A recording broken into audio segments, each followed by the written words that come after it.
Everyone, कैसे हैं आप सब। हम उम्मीद करते हैं कि आप सब अच्छे ही होंगे। तो आज हम बताएंगे आर्टिकल जो कि बहुत ही महत्वपूर्ण चैप्टर है ग्रामर की। ठीक है, आर्टिकल से मैक्सिमम क्वेश्चन एग्जाम में पूछे जाते हैं, तो इसे हम जानते हैं किस तरीके से कहाँ पे कैसे यूज किया जाता है। ठीक है, तो आर्टिकल ए एन और द को आर्टिकल कहा जाता है। ठीक है, ए एन और द को आर्टिकल कहा जाता है। ए एन आप भली भांति जानते हैं और बचपन में पढ़े हैं। ठीक है, हम इसका इस्तेमाल करना बचपन में ये पढ़े हैं कि कॉन्सोनेंट साउंड, जैसे कि कोई वर्ड है। ठीक है, कोई वर्ड का पहला लेटर कॉन्सोनेंट है तो उसके पहले ए लगेगा। कोई वर्ड का अगर पहला लेटर वॉवेल है तो उसके पहले ए एन लगेगा। ठीक है, लेकिन ए आधार पे अगर आप बनाएंगे तो चीज़ें काफ़ी दूर तक नहीं चल पाएंगी, गलत हो जाएंगे। तो इस चीज़ को आज हम डिस्कस करेंगे। ए एन को इंडेफिनिट आर्टिकल और द को डेफिनिट आर्टिकल कहा जाता है। ठीक है, देखिए ये जो है ना, इसके उच्चारण भी दो तरीके से होते हैं। जैसे कि ए का उच्चारण या भी होता है और ए भी होता है। ए एन का उच्चारण एन होता है और एन भी होता है। द का उच्चारण द और दी होता है और एक ए दी होता है। ठीक है, तो इसका कहाँ पे कैसे प्रयोग किया जाता है, जैसे देखिए ये जो द है ना, द है, इसका द हो रहा है, एक दी हो रहा है। तो द का प्रयोग हम करेंगे कॉन्सोनेंट साउंड के पहले। ठीक है, तो द टाइगर बोलते हैं ना, द टाइगर। वॉवेल साउंड के जो दी है, वॉवेल साउंड के पहले जब फिर में समाप्त होता है तो वहाँ पे क्या लिखा था, दे एंड है ना। तो वॉवेल साउंड होगा। द का भी प्रयोग दो तरीके से, जब कोई वर्ड का उच्चारण कर रहे हैं। ठीक है, और कॉन्सोनेंट साउंड आ रहा है तो द होगा, और वॉवेल साउंड आ रहा है तो दी होगा। जैसे कि दे इंड है ना, दे इंडिया ऐसे भी बोला जाता नहीं है, मतलब होता है। ठीक है, हम लोग बोलचाल की भाषा में बोल देते हैं, वो अलग बात है। ए देखिए, ए का उच्चारण ए है जो कि वीक फॉर्म माना जाता है और ए है जो स्ट्रॉन्ग फॉर्म में माना जाता है। ए एन का उच्चारण एन जो कि वीक फॉर्म है और ए एन है जो स्ट्रॉन्ग फॉर्म है। तो वीक फॉर्म का इस्तेमाल हम लोग जो अपने बातचीत करते हैं ना उसमें करते हैं, लेकिन जो ए स्ट्रॉन्ग फॉर्म है, जैसे कि ए एन द का उच्चारण ए एन दी जो कि स्ट्रॉन्ग फॉर्म है, का प्रयोग तब करते हैं जब ए एन द के बाद आने वाले शब्द पे विशेष जोर देना हो। ठीक है, विशेष जोर देना हो। विशेष जोर देना का मतलब this is the book I like most, मतलब ये वही किताब है जिसे मैं ज़्यादा पसंद करती हूँ। ठीक है, अगर आप बुक पढ़ रहे हैं, ठीक है, और जैसे कि कहीं आप हैं, बुक एक पेज गिरा होगा, आप उस पेज को पहचान रहे हैं कि यह वही पेज है जो मेरे बुक से फट गया, निकल गया। ठीक है, तो वहाँ पे क्या बोला, this is the page of the book, this is the page of the book. तो ये वही पेज है जो आपसे बुक से निकल चुका, फट चुका है। ठीक है, तो ए एन द का उच्चारण ए एन दी का प्रयोग तब करते हैं जब ए एन द के बाद आने वाले शब्द पर विशेष जोर देना। ठीक है, नेक्स्ट देखिए यहाँ पे जो है ए है और एन है। ठीक है, स्ट्रॉन्ग फॉर्म तो क्या है, कहाँ पे है, और वीक फॉर्म कहाँ पे इस्तेमाल करना, समझ गए। वीक फॉर्म का इस्तेमाल करते हैं अपने बातचीत करने के लिए, और स्ट्रॉन्ग फॉर्म का इस्तेमाल करते हैं जब उसके बाद जो शब्द आ रहा है उसमें विशेष जोर डालना हो, विशेष जोर लगाना हो, तब करते हैं स्ट्रॉन्ग फॉर्म का इस्तेमाल। ए का प्रयोग और एन का प्रयोग। हम लोग बचपन में पढ़े हैं कि कोई भी वर्ड के पहला लेटर अगर कॉन्सोनेंट है तो उसके पहले ए लगेगा, और अगर वॉवेल वर्ड है, ठीक है, वॉवेल लेटर है, तो उसके पहले ए एन लगेगा। लेकिन इस आधार पे ज़्यादा मतलब कि दूर तक नहीं चल सकते।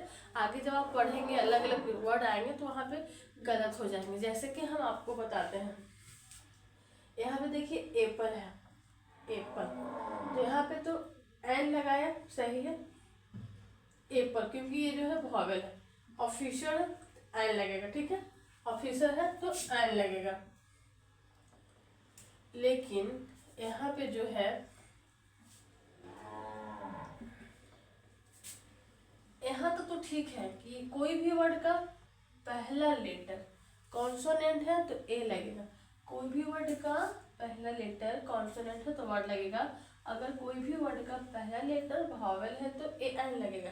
लेकिन ये जो रूल है ना काफ़ी दूर तक सही नहीं हो सकते। जब आपको इस तरह के वर्ड मिलेंगे जैसे कि ऑनेस्ट मैन, ठीक है, यूनियन, तो ऑनेस्ट मैन है और यूनियन है, आप जो ये रूल लगा रहे थे यहाँ पे इसके बहुत ज़्यादा ही अपोजिट यहाँ पे हो जाता है। देखिए यहाँ पे ऑनेस्ट, यहाँ पे है ए जो कि वॉवेल लेटर है, उसके पहले लगा ए एन, यहाँ पे है एच, ठीक है, जो कि कॉन्सोनेंट लेटर है, तो यहाँ पे तो आप लगाएंगे ए, लेकिन जब आप यहाँ पे ए लगाएंगे तो ये गलत हो जाएगा। क्यों? क्योंकि ना इसका है कि ए एन का इस्तेमाल हम उस आधार पे करें जब उसका साउंड वॉवेल हो, ठीक है, जैसे कि ए वर्ड है तो इसका क्या है साउंड, क्या आ रहा है, वॉवेल आ रहा है, कॉन्सोनेंट आ रहा है, ठीक है, तो कोई भी वर्ड का अगर वॉवेल साउंड है तो ए एन लगेगा, कोई भी वर्ड का अगर कॉन्सोनेंट साउंड है तो ए लगेगा। तो ये बात ध्यान में रखना, अगर आप ये बात ध्यान में रखते हैं तो आपको आसानी से बनेंगे, ठीक है। जैसे कि वर्ड है तो वर्ड का वॉवेल साउंड है, वर्ड जब हम बोल रहे हैं, प्रोनाउंस कर रहे हैं, उसे उच्चारण कर रहे हैं तो उसका साउंड क्या आ रहा है, अगर वोवेल साउंड आएगा तो ए एन लगेगा, कॉन्सोनेंट साउंड आएगा तो ए लगेगा।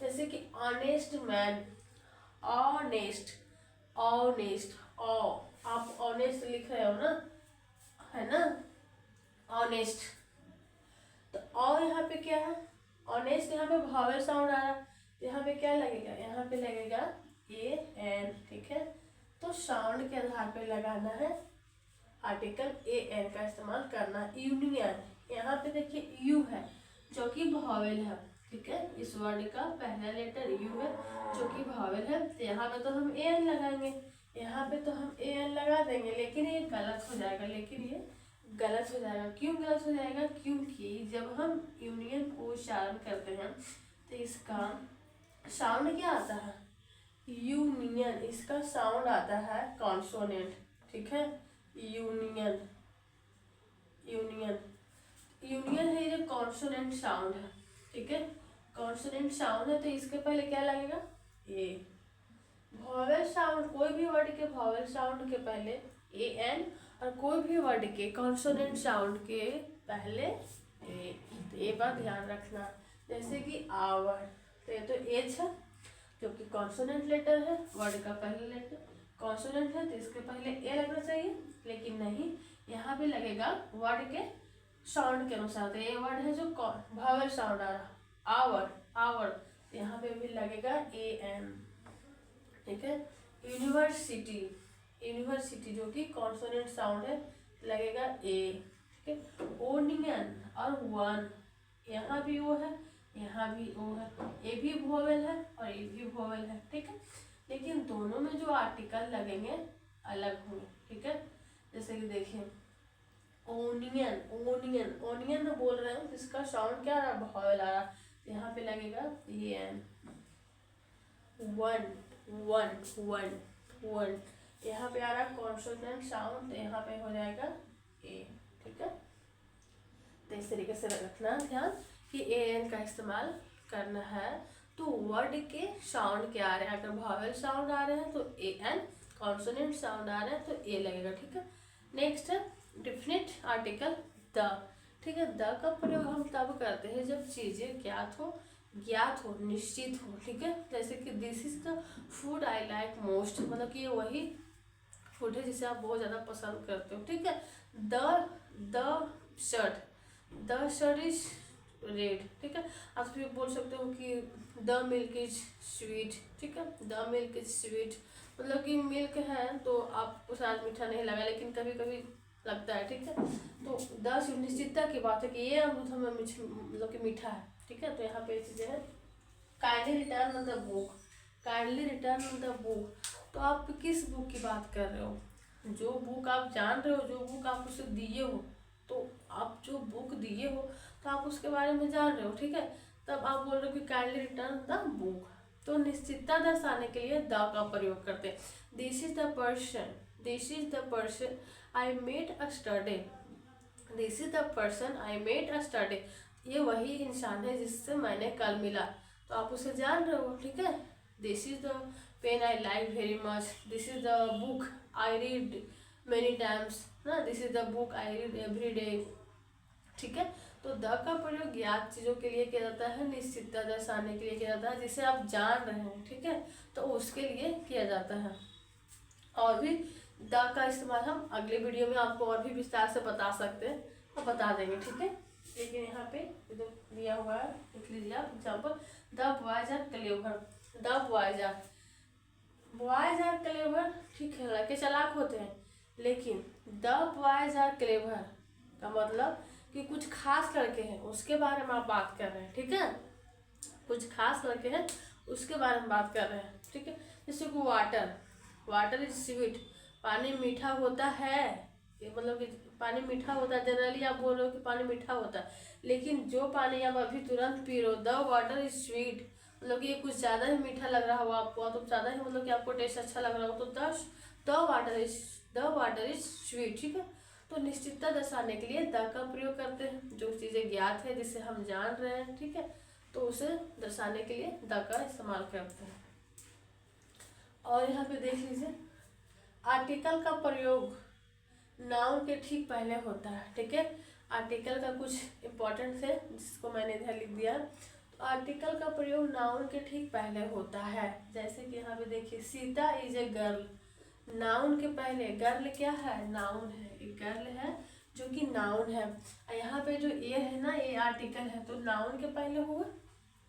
अगर नाउन के पहले एडजेक्टिव रहे तो आर्टिकल का प्रयोग उस एडजेक्टिव के पहले होता है। अगर जैसे कि आर्टिकल का प्रयोग नाउन के पहले होता है, ठीक है।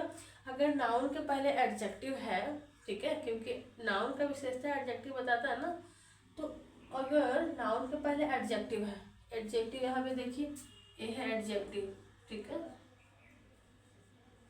एडजेक्टिव है, ये नाउन है, ये नाउन है, नाउन के पहले ये आर्टिकल है, ठीक है। अगर नाउन के पहले एडजेक्टिव रहे तो आर्टिकल का प्रयोग उस एडजेक्टिव के ठीक पहले लगता है। जैसे देखिए, Sita is a good girl, noun है, नाउन के पहले एडजेक्टिव है, और एडजेक्टिव के पहले यहाँ पे ए लगेगा, आर्टिकल। अगर नाउन के पहले एडजेक्टिव और एडजेक्टिव के पहले एडवर्ब है, ठीक है, तो आर्टिकल का प्रयोग एडवर्ब के पहले होगा। अगर नाउन के पहले एडजेक्टिव, एडजेक्टिव के पहले एडवर्ब, तो आर्टिकल का प्रयोग एडवर्ब के पहले होगा। जैसे सीता इज या वेरी गुड गर्ल, यहाँ पे देखिए, ये तो नाउन हो गया, ये हो गया एडजेक्टिव, ये हो गया एडवर्ब, अब यहाँ पे आएगा ये आर्टिकल, ठीक है। तो इस तरीके से बनाना है। Sita is extremely beautiful girl, ये हो गया नाउन, ये हो गया एडजेक्टिव, और ये हो गया एडवर्ब, यहाँ पे हो जाएगा ये आर्टिकल, ठीक है। तो ये ध्यान देना, ये बहुत इंपॉर्टेंट है, ये बहुत ज़्यादा इंपॉर्टेंट है, इसे याद कर लेना है। आर्टिकल का प्रयोग नाउन के ठीक पहले होता है। अगर नाउन के पहले एडजेक्टिव है तो आर्टिकल का प्रयोग एडजेक्टिव के ठीक पहले होगा। अगर नाउन के पहले एडजेक्टिव है, एडजेक्टिव के पहले एडवर्ब है, ठीक है, तो आर्टिकल का प्रयोग एडवर्ब के पहले होगा। तो ये बात ध्यान रखना। Thank you.